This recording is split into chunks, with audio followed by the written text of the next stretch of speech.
Vamos falar de outros problemas agora? O doutor Eduardo está aqui para falar de probleminhas de greves que não param de estourar e pipocar na cidade, né, doutor Eduardo? Bom dia! Tudo bem? Ótimo, e você?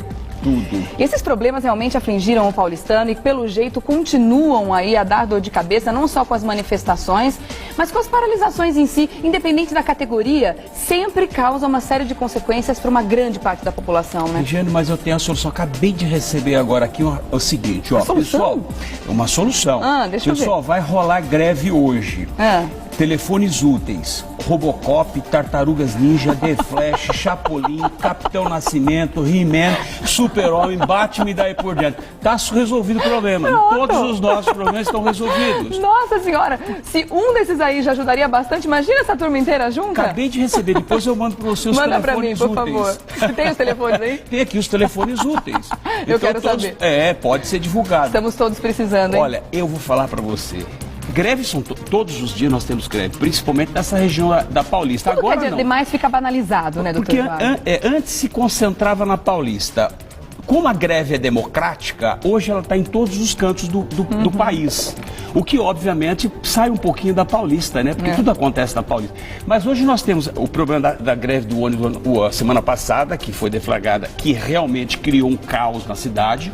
Foi uma greve inesperada, nem o próprio prefeito esperava essa greve. Segundo o sindicato, nem eles estavam sabendo, né? Porque, na verdade, simplesmente os motoristas pararam os ônibus nas ruas, pediram para os passageiros descerem e simplesmente pararam aonde estava o ônibus, onde ele se encontrava, ele foi estacionado ali. Várias estações, várias terminais foram bloqueados, foram praticamente fechados, né? Desarticulados até por conta disso. Ônibus foram depredados.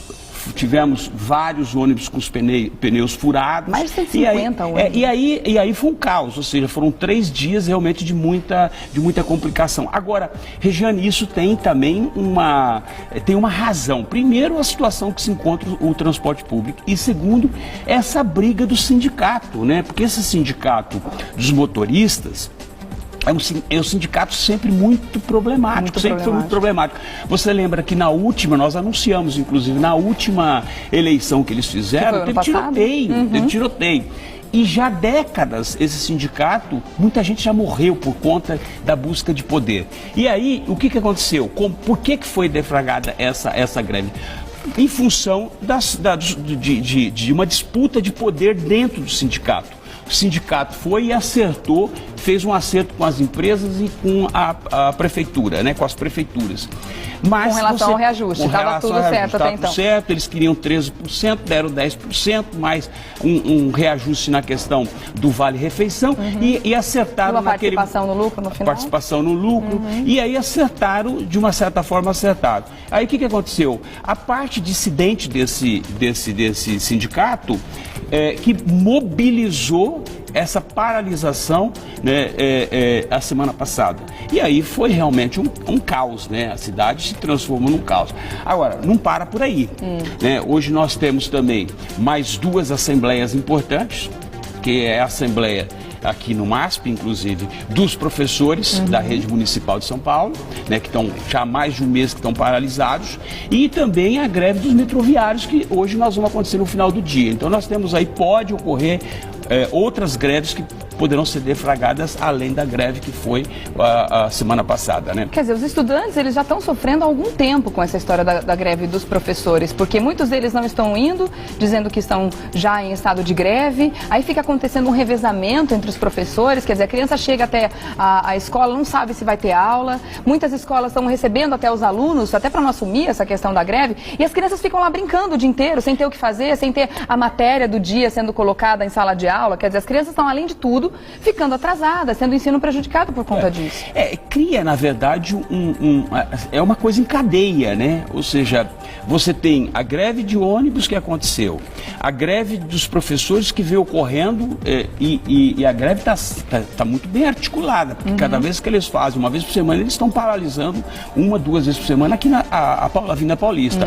São 10, 15 mil pessoas que eles colocam na rua, eles estão muito bem articulados com essa questão das greves, né? Agora, daqui para frente, o que nós só vamos ouvir diariamente vai ser greve de ônibus, greve de professores, greve da CET, que foi também deflagrada hoje, greve dos policiais militares, que já aconteceu em 2 estados. Enfim, nós vamos, daqui para frente, Regiane, nós só vamos ouvir. Por quê? Porque, na verdade, é uma moeda de troca. A greve é uma grande moeda de troca, né? Você vê, a semana passada, a Justiça do Trabalho considerou a greve dos ônibus abusivas. Tanto é que puniu o próprio sindicato, deu uma multa de R$200 mil para o sindicato vai recorrer, obviamente, né? Mas hoje, daqui para frente, nós vamos só ouvir a questão de greve, ou seja, a greve vai ser a pauta do dia. São duas pautas. As greves que vão ser desencadeadas, a Polícia Federal também já está ameaçando, já fez greve, o Poder Judiciário, a Justiça Federal está em greve também, eles estão Operação Tartaruga, né? A Polícia Federal também já fez várias mobilizações a semana passada. Então nós temos aí um mês de junho, nós vamos entrar no mês de junho e julho, bastante complicado com relação a essa questão de greves, porque vão deflagrar. Tanto é que já o próprio governo federal já anunciou algumas medidas para conter algumas greves. E não só aqui em São Paulo, né? Em Salvador, hoje os ônibus também estão parados, quer dizer, pelo Brasil afora. Eu acredito que esse momento em que o Brasil está em destaque no mundo, né, por conta da Copa do Mundo, realmente as categorias que têm alguma coisa para reivindicar vão entrar também no mesmo esquema e vão colocar o seu grito e a sua voz nas ruas. Você acredita que esse é o principal motivo, doutor Eduardo? Olha, eu acho, primeiro que eu acho que o Brasil ele tá caminhando para um país extremamente... Primeiro, não temos liderança, né? Já começa por aí. Hoje o país está sem liderança. Os líderes que nós temos aqui são líderes comprometidos em todos os sentidos, politicamente, socialmente. O brasileiro não acredita mais em absolutamente nada, ele está descrente, né? Então eu acho que daqui para frente, eu acho que nós vamos viver momentos difíceis, mas necessário para que haja uma maturação de tudo isso. Nós precisamos fazer uma reengenharia no país, nós precisamos repensar o país, né? Eu acho que estou falando nós, mas sobretudo toda a classe política. Por quê? Porque hoje, agora nós temos a Copa, que vai entrar agora daqui 2 semanas nós já temos o início da Copa, e depois nós temos a questão das eleições. Então nós estamos vivendo um momento, Regiane, que realmente um momento de reflexão, um momento de conscientização. Eu acho que o brasileiro, ele foi passivo, ele foi pacífico e passivo durante muito tempo, né? Porque eu acho que uma coisa é você ser pacífico, que é o que a gente sempre busca. Greve, a greve tem que ser organizada, a greve não pode ter essa confusão toda, não pode ter bandalheira, não pode ter... Mas o problema é o seguinte, que os políticos confundem, né, a passividade do brasileiro com o brasileiro cedendo a tudo e a todos. A famosa vida de gado. Exatamente. E aí por isso que eu digo, há uma diferença entre pacífico e passivo. O brasileiro não pode ser mais passivo. Não, de jeito nenhum. O brasileiro, ele tem que reagir de acordo com o que as coisas estão acontecendo, né? E eu acho que vai ser uma lição. Espero que seja, né, Regiane? Porque não é possível que os políticos passem por tudo isso e ninguém perceba, ninguém tenha a sensibilidade, né, de precisamos mudar. Nós precisamos ter nós temos uma outra ordem, ou seja, a nível de Brasil. Nós precisamos pensar de uma outra forma, né? E a gente sabe que tudo que é demais fica banal depois, né? Esse monte de greve que tá sendo feita aí, as pessoas, até, eu tô falando assim com relação ao apoio das pessoas, ao apoio popular. Até certa forma as pessoas realmente apoiam, né? Mas depois quando começa a complicar demais a vida do cidadão, é greve aqui, é manifestação ali, as pessoas começam a ficar contra, quer dizer, até então as pessoas estavam apoiando, a partir do momento em que começa a complicar demais a minha vida, não quero mais saber de apoio. E ninguém está falando sobre a legitimidade do que eles estão pedindo, porque, claro, no caso dos professores, o piso de um professor, se eu não me engano, aqui em São Paulo, é R$1.700. É até uma vergonha. Como é que um professor ganha isso para ensinar, para dar cultura, para dar ensinamento, para dar a base para uma criança crescer, para se tornar um cidadão? É muito pouco. Na minha opinião, deveria ganhar o quê? 10, 15 mil reais por mês. Mas tem que ser feita de uma forma que não atrapalhe, que não tenha problema para a classe que é menos favorecida. No caso, a fragilidade fica por conta justamente das crianças. Acabou de acontecer aí um estudo mostrando que o Brasil está atrasado demais na educação, que as crianças estão, se você fizer uma prova, elas estão pelo menos 2 anos a menos do que elas deveriam estar em termos de cultura, do que aprendeu até então na escola. Quer dizer, o que já está atrasado pode ficar pior ainda nesse caso, né, doutor? Regina, o que eu percebo é o seguinte: primeiro, que não tem outra forma a não ser a paralisação. Eu acho que o brasileiro, primeiro, que ele tem que ser extremamente tolerante com isso. Porque a greve é a única forma, a paralisação é a única forma de você cobrar dos governos. O meu comentário é no sentido das autoridades tomarem vergonha na cara e perceber o quanto esse serviço principalmente é essencial e tratar a negociação de uma forma mais séria, sem causar essa consequência, Regina, né? O problema é o seguinte: primeiro, que eles não têm essa sensibilidade que talvez nós temos. Segundo, que o político ele está pouco se lixando pro povo. Isso é que é o problema. Né? O político, se você... E aquele tal negócio, hoje, quem que elege? Quem que elege os políticos brasileiros? São as classes mais miseráveis que tem desse país, se você for pensar. E essas classes miseráveis que nós temos, elas estão sendo mantidas, que foi o maior estelionatário eleitoral do Brasil, acho que foi pior do que na época que os portugueses assumiram, que foi essa maldita Bolsa Família. Ou seja, isso na verdade nada mais é do que compra de votos. Se você for hoje para o Nordeste, Norte e Nordeste, para você contratar uma pessoa para trabalhar no campo, para trabalhar na lavoura, para fazer qualquer tipo de trabalho hoje no Norte e Nordeste, ninguém quer, você não arruma.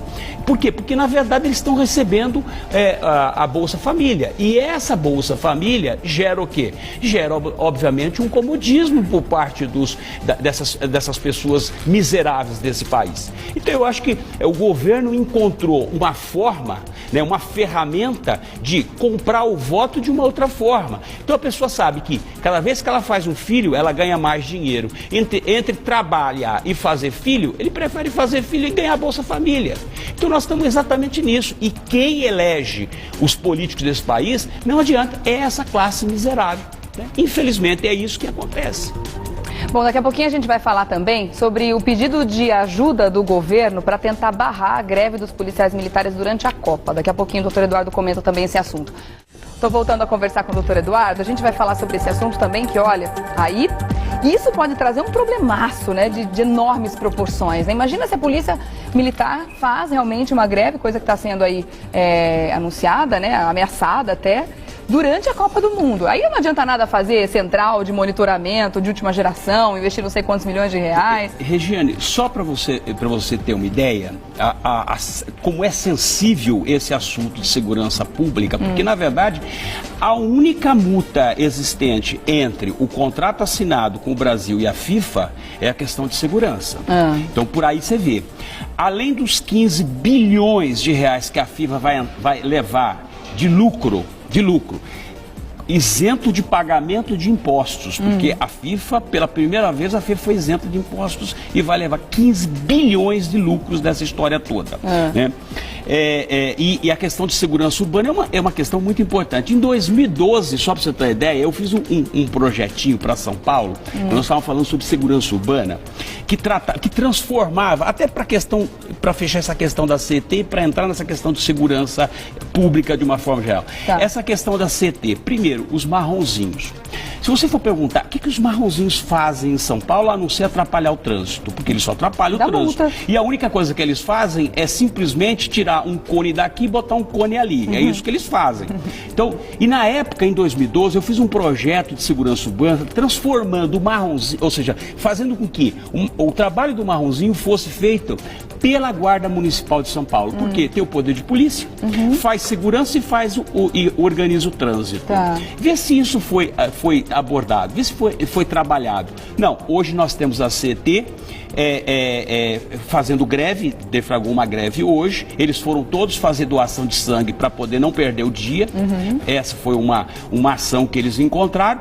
Não vai fazer falta nenhuma a não ser tirar e colocar o cone, mas eu acho que é uma oportunidade que o prefeito Haddad tem de repensar a questão do CT. Tem que colocar em prática. Quem tem que fazer a organização de São Paulo, do trânsito e da segurança é a Guarda Municipal. Ou seja, tira esse marronzinho e bota a Guarda Municipal. Tem 1000 e poucos homens que podem ser transformados em guarda civis metropolitanos tranquilos, entendeu? Isso você começa a resolver um problema de segurança urbana, segurança pública urbana, que consequentemente vai o quê? Vai ajudar e poderia ter ajudado muito a questão da Copa. Agora, mas o que o governo federal encontrou a semana passada foi noticiado agora, este final de semana. O advogado-geral da União, né, que é o Adams, deu a ideia para o governo federal, porque ele responde pelo governo federal, obviamente, para propor uma ação na Justiça Federal proibindo que os PMs, ou seja, a Polícia Militar Estadual, entre em greve. Existem dois problemas. Primeiro, uma questão de competência, porque não é competência da União ingressar com uma ação na Justiça Federal proibindo a PM de fazer greves. Isso já começa porque isso é um assunto estadual. Isso, cada estado teria que tomar uma posição. Tá. Entretanto, a argumentação que o Adams faz é o seguinte, que havendo greve da Polícia Militar, tem que acionar a Guarda Nacional, ou seja, tem que pegar a Guarda Nacional e colocar a Guarda Nacional para poder dar o suporte da segurança pública. Então essa é a argumentação. Só que tem duas questões que eu acho que não pode esquecer. Primeiro, esse advogado-geral da União teve envolvido, foi citado na questão lá da Rosmarie, que é a secretária da presidência aqui do escritório. Ele, inclusive, o segundo homem, que era o José Weber Holanda, o segundo homem da advocacia geral, ou seja, tinha o Adams em primeiro como advogado-geral e segundo tinha esse José Weber Holanda. Foi ele que, inclusive, fez um parecer com relação ao Gilberto Miranda. Enfim, então, para você ver, ou seja, é o que eu sempre digo. O Brasil, ele tem mania de deixar o cofre, quem cuida do cofre é o assaltante do cofre. Deixa a raposa cuidando das uvas. Exatamente, então é por aí. Então, como é que pode a União interferir numa competência estadual? A não ser que o governador peça. Porque a Guarda Nacional, ela só pode entrar no Estado, isso é constitucional, ela só pode intervir no Estado, ela só pode ingressar para fazer a segurança no Estado se o governador pedir para o presidente da República. E o que eles estão fazendo? Estão fazendo um processo ao contrário. Eu sempre digo o seguinte, e venho dizendo, nós estamos vivendo um fascismo. Isso é mais uma ação do advogado-geral da União, o tal de Adams, né, mostrando as garras do fascismo, ou seja, interferir em cada Estado-membro. O que é um absurdo, o que é realmente absurdo. Mas essa lei já não existe, que serviço básico não pode paralisar mais do que 70% da categoria? Então, mas é óbvio, existe uma regra, mas nós tivemos a semana passada, e mesmo porque eu não sou nem a favor da greve da PM, entendeu? Eu acho que a PM tem que fazer suas reivindicações, porque é uma força estadual que precisa ser reconhecida, e hoje nós não temos o reconhecimento da Polícia Militar, de nenhum tipo de polícia, não é só a Polícia Militar, é a Polícia Civil, é a Polícia Federal, ou seja, toda e qualquer pessoa envolvida na área de segurança pública, que é a parte mais sensível de qualquer país, obviamente ela não é reconhecida. Mas essa foi a forma que o governo federal, a União, encontrou para poder inibir. E o que é pior, eles querem ingressar com a medida judicial na Justiça Federal para que os líderes sejam punidos financeiramente.